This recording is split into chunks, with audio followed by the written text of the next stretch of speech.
Chapter 12.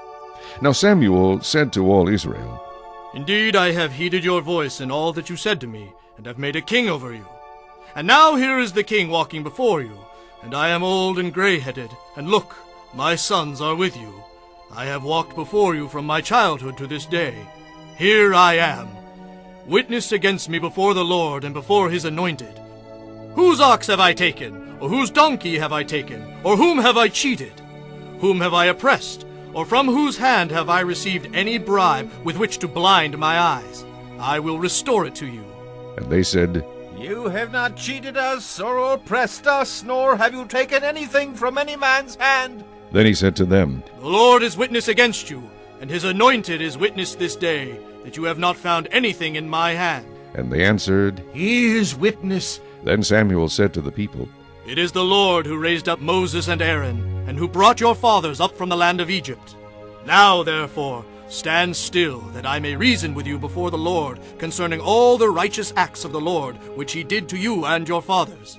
When Jacob had gone into Egypt, and your fathers cried out to the Lord, then the Lord sent Moses and Aaron, who brought your fathers out of Egypt, and made them dwell in this place. And when they forgot the Lord their God, he sold them into the hand of Sisera, commander of the army of Hazor, into the hand of the Philistines, and into the hand of the king of Moab, and they fought against them. Then they cried out to the Lord and said, We have sinned, because we have forsaken the Lord, and served the Baals and Ashtoreths. But now deliver us from the hand of our enemies, and we will serve you. And the Lord sent Jerubbaal, Bedan, Jephthah, and Samuel, and delivered you out of the hand of your enemies on every side, and you dwelt in safety. And when you saw that Nahash, king of the Ammonites, came against you, you said to me, No, but a king shall reign over us, when the Lord your God was your king. Now, therefore, here is the king whom you have chosen and whom you have desired.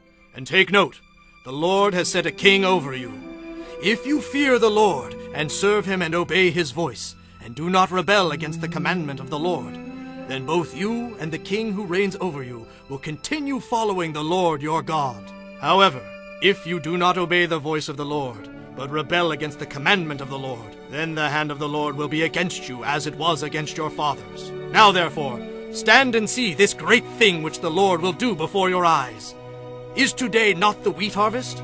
I will call to the Lord, and he will send thunder and rain, that you may perceive and see that your wickedness is great, which you have done in the sight of the Lord, in asking a king for yourselves. So Samuel called to the Lord, and the Lord sent thunder and rain that day. And all the people greatly feared the Lord and Samuel. And all the people said to Samuel, Pray for your servants to the Lord your God, that we may not die.